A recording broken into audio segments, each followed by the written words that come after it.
بسم اللہ الرحمن الرحیم۔ بسم اللہ الرحمن الرحیم۔ السلام علیکم ورحمۃ اللہ وبرکاتہ۔ عزیز طلبہ،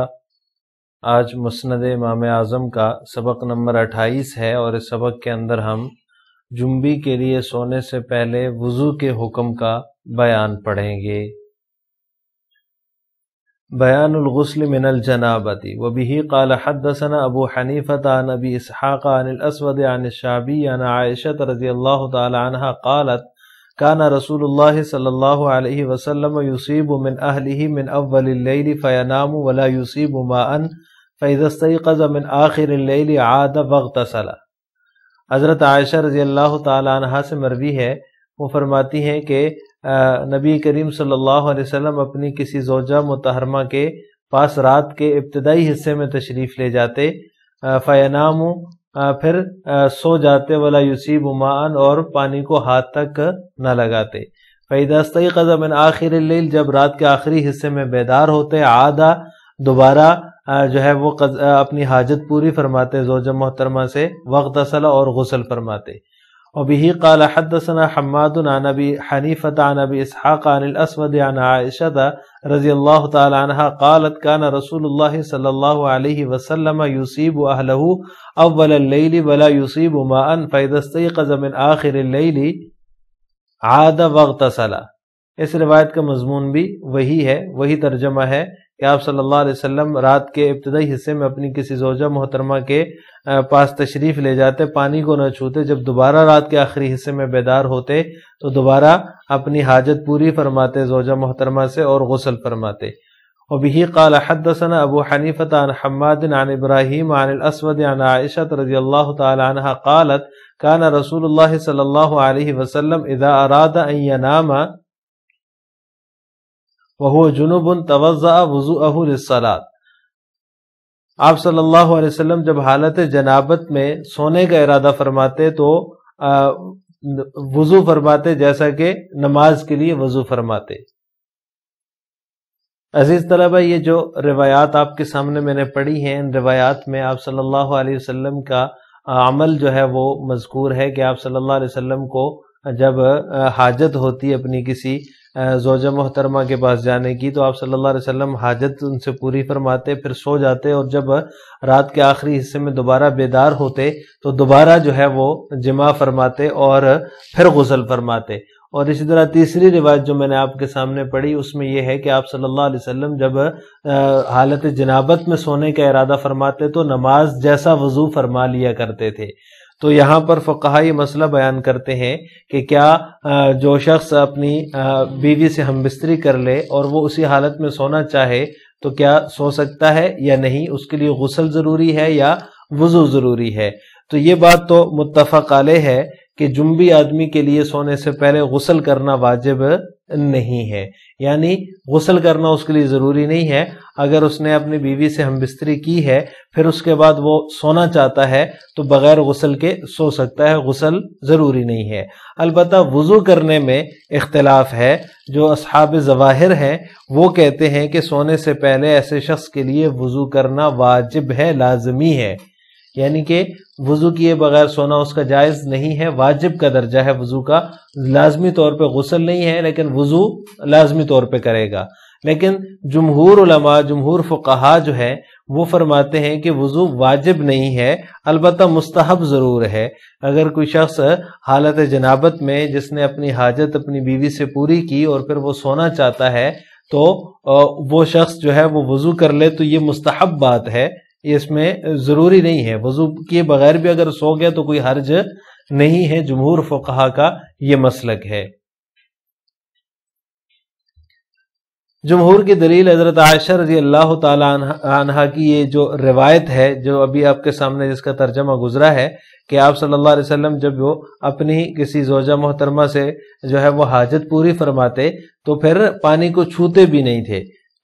ولا یصیب ماء، پانی کو چھوتے بھی نہیں تھے، پانی جو ہے وہ نہیں لیتے تھے، یعنی کہ وضو وغیرہ یا غسل وغیرہ نہیں کرتے تھے۔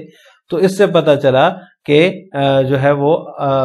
بغیر وضو کے اور بغیر غسل کے سونا جائز ہے۔ اسی طرح ابن حبان میں، صحیح ابن حبان میں حضرت ابن عمر رضی اللہ تعالیٰ عنہ کی روایت ہے کہ آپ صلی اللہ علیہ وسلم نے ایک سوال کے جواب میں فرمایا کہ سو سکتے ہو، اگر چاہو تو وضو کر لو۔ اس سے بھی پتہ چلتا ہے کہ آپ نے یہاں جو ہے وہ لازمی قرار نہیں دیا۔ کسی نے آپ سے پوچھا حالت جنابت میں، جب میں اپنی بیوی سے ہم بستری کر لوں اس کے بعد میں سونا چاہوں تو بغیر غسل یا وضو کے سو سکتا ہوں یا نہیں، تو اس کے جواب میں آپ صلی اللہ علیہ وسلم نے فرمایا سو سکتے ہو، لیکن اگر چاہو تو وضو کر لو۔ تو ان روایات سے پتہ چلتا ہے کہ وضو بھی ضروری نہیں ہے، البتہ مستحب ضرور ہے۔ اہل ظواہر جو ہیں، جو اصحاب ظواہر ہیں، وہ کہتے ہیں کہ حضرت عمر رضی اللہ تعالیٰ عنہ کی روایت ہے جس میں یہ ہے کہ آپ صلی اللہ علیہ وسلم سے کسی نے پوچھا کہ آدمی حالت جنابت میں سو سکتا ہے یا نہیں سو سکتا، تو آپ صلی اللہ علیہ وسلم نے فرمایا کہ وضو کر کے سو سکتا ہے، یعنی کہ وضو کر کے سونا چاہیے۔ تو اس سے وہ استدلال کرتے ہیں کہ وضو کر کے سونا لازمی ہے۔ تو اس کا جواب یہ ہے کہ یہ استحباب پر محمول ہے۔ عزیز طلبہ، یہ جو حضرت عائشہ رضی اللہ تعالی عنہا کی روایت ہے جس میں ہے کہ آپ صلی اللہ علیہ وسلم اپنی زوجہ محترمہ سے رات کے ابتدائی حصے میں جو ہے وہ اپنی حاجت پوری کرتے، جماع فرماتے اور پھر پانی کو ہاتھ تک نہیں لگاتے اور پھر سو جاتے، رات کے آخری حصے میں دوبارہ جو ہے جماع فرماتے اور پھر غسل فرماتے۔ ایک تو یہاں پر یہ مسئلہ ہے کہ متعدد مرتبہ کی جو جنابت ہوتی ہے، یعنی ایک مرتبہ سے زائد کی جو جنابت ہے تو وہ ایک ہی غسل سے زائل ہو جاتی ہے۔ جنابت کے اسباب جتنی مرتبہ بھی لاحق ہوں ان کے لیے ایک ہی غسل کافی ہے، لیکن یہاں پر ایک اشکال پیدا ہو سکتا ہے، اور وہ اشکال جو ہے وہ اور زیادہ قوی ہو جاتا ہے جب بخاری کی روایت کو دیکھا جائے جس میں ہے کہ آپ صلی اللہ علیہ وسلم ایک ہی رات میں اپنی تمام ازواج مطہرات کے پاس ان کے حقوق ادا فرمایا کرتے تھے، ان کے پاس جایا کرتے تھے۔ تو یہاں پر جو ہے وہ ایک اشکال، جو بہت ہی زبردست قسم کا اشکال جو ہے وہ غیر مسلموں کی طرف سے ہو سکتا ہے، جو آپ صلی اللہ علیہ وسلم کی عصمت کے منافی ہے، آپ صلی اللہ علیہ وسلم کی شان کے منافی ہے۔ اس پر وہ جو ہے وہ آپ صلی اللہ علیہ وسلم پر عیاشی کا جو ہے وہ الزام لگا سکتے ہیں، الیعوذ باللہ۔ تو اس سلسلے میں پہلی بات تو یہ سمجھ لینی چاہیے کہ یہ جو بخاری کی روایت ہے، یا پھر یہ جو ابھی آپ کے سامنے میں نے روایت پڑھی ہے کہ ایک مرتبہ سے زیادہ اپنی بیوی کے پاس جاتے، اپنی زوجہ محترمہ کے پاس جاتے آپ صلی اللہ علیہ وسلم، اور پھر اس کے بعد ایک ہی غسل فرماتے، اور اسی طرح بخاری کی روایت میں ہے کہ تمام ازواج مطہرات کے حقوق ایک ہی رات میں ادا فرماتے تھے۔ تو اس سے جو ہے وہ یہ بات سمجھ لینی چاہیے کہ یہ جو عمل تھا آپ صلی اللہ علیہ وسلم کا، جو بخاری کی روایت میں مذکور ہے، یہ کوئی جو ہے وہ معمول نہیں تھا، آپ صلی اللہ علیہ وسلم کا کوئی معمول نہیں تھا، بلکہ ایک جزئی واقعہ ہے، ایک دفعہ کا یہ واقعہ ہے۔ معمول کبھی بھی آپ صلی اللہ علیہ وسلم کا اس طرح نہیں رہا، بلکہ آپ صلی اللہ علیہ وسلم نے باری مقرر کر رکھی تھی، ہر زوجہ محترمہ کے پاس آپ صلی اللہ علیہ وسلم ایک رات گزارا کرتے تھے، اور زندگی کے آخری ایام تک، یعنی مرض الوفات تک جو ہے وہ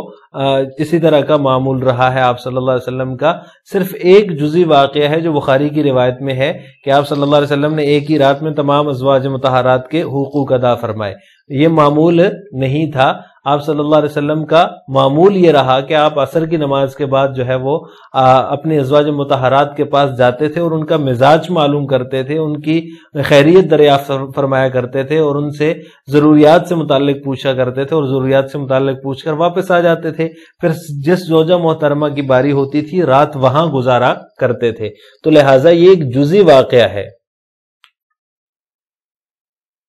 لہٰذا آج کے سبق کا خلاصہ یہ ہوا کہ ہم نے جنبی کے لیے سونے سے پہلے وضو کا کیا حکم ہے اس کی تفصیل پڑھی ہے کہ آیا اس کے لیے وضو کرنا ضروری ہے یا نہیں۔ جنابت کے بعد غسل کرنا ضروری نہیں ہے سونے سے پہلے، اس پر سب کا اتفاق ہے۔ البتہ وضو کے بارے میں جو تھا وہ اصحاب ظواہر کا اور جمہور علماء اور فقہا کا اختلاف تھا۔ اصحاب ظواہر کے نزدیک سونے سے پہلے جنبی کے لیے وضو کرنا ضروری ہے اور لازمی ہے، واجب ہے، جبکہ جمہور کے نزدیک وضو لازمی تو نہیں ہے، لیکن اگر کوئی کر لے تو مستحب ہے، یعنی اچھی بات ہے۔ اگر کوئی وضو کر کے سوتا ہے تو وضو کر کے سونا چاہیے۔ آخر میں آپ سے 2 سوال ہیں۔ نمبر 1، کیا جنبی کے لیے سونے سے پہلے غسل کرنا ضروری ہے یا نہیں؟ اور نمبر 2، جنبی کے لیے وضو کرنا ضروری ہے یا نہیں؟ ان دونوں سوالوں کا جواب آپ نے کمنٹ باکس میں دینا ہے۔